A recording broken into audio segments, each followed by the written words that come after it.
नमस्कार बच्चों, आज हम कृष्णा सोबती जी की कहानी मियाँ नसीरुद्दीन पढ़ेंगे। इसमें लेखिका ने ख़ानदानी नानबाई मियाँ नसीरुद्दीन के व्यक्तित्व को उजागर किया है। नानबाई कहते हैं विभिन्न प्रकार की रोटियां बनाने और बेचने वाले को। एक बार लेखिका दोपहर के समय जामा मस्जिद की तरफ से गुजर रही थी तो उन्हें एक सामान्य सी अंधेरी दुकान पर आटा गूंथता एक व्यक्ति नज़र आता है। वे सोचती हैं शायद वो सेवइयाँ बना रहे होंगे, लेकिन जब पूछती है तो उन्हें पता चलता है कि ये तो ख़ानदानी नानबाई मियाँ नसीरुद्दीन की दुकान है जो 56 प्रकार की रोटियाँ बनाने के लिए प्रसिद्ध हैं। लेखिका दुकान के अंदर झांकती है तो मियाँ नसीरुद्दीन चारपाई पर बीड़ी पीते नज़र आते हैं। वे पक्की उम्र के पक्के कारीगर नज़र आ रहे थे। लेखिका को ग्राहक समझकर बुलाते हैं, लेकिन लेखिका कहती है कि अगर आपके पास थोड़ा समय हो तो मैं आपसे कुछ जानना चाहती हूँ। इस पर मियाँ नसीरुद्दीन शाही अंदाज में हाँ कह देते हैं और साथ ही पूछते हैं कि कहीं तुम पत्रकार तो नहीं हो, क्योंकि नसीरुद्दीन की नज़र में अखबार निकालने वाले और अखबार पढ़ने वाले दोनों ही बेकार लोग होते हैं। लेखिका उनसे उनके पेशे के बारे में पूछती हैं कि आपने अनेक प्रकार की रोटियां पकाने की शिक्षा कहाँ से हासिल की।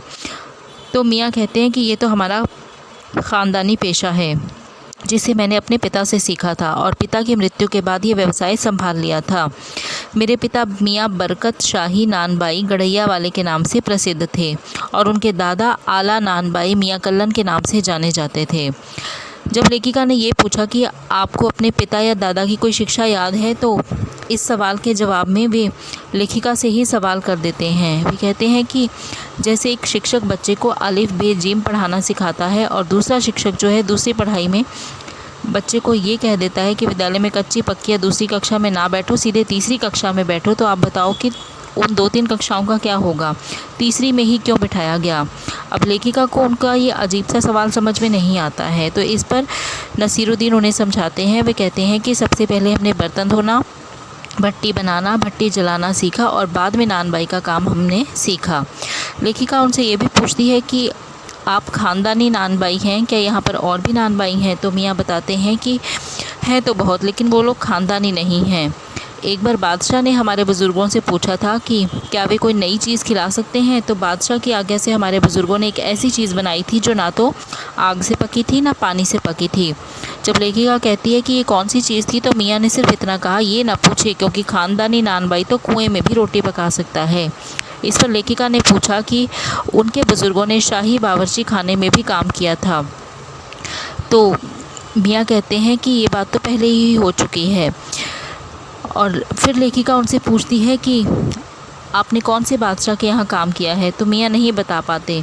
लेखिका कहते हैं कि बहादुर शाह ज़फ़र का ज़िक्र आपने सुना है, तो मियाँ खींचकर कहते हैं कि उन्हीं का नाम लिख लो।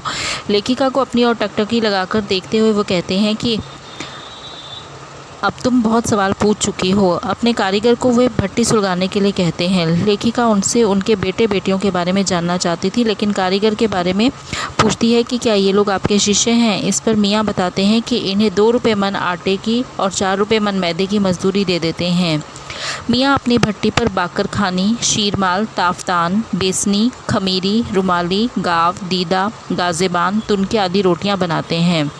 तो उनकी रोटी पापड़ से भी ज़्यादा पतली होती है। यही बातें बताते बताते मियाँ अतीत में खो जाते हैं और एक गहरी सांस लेकर कहते हैं कि अब तो वो ज़माना चला गया जब पकाने और खाने की लोग इज़्ज़त किया करते थे। अब तो तंदूर से निकली खाई और बस सब समाप्त। कहीं ना कहीं उनके इस कथन में वो दर्द झलक रहा है जो उन्हें कहीं ना कहीं पहचान नहीं दिलवा पा रहा है।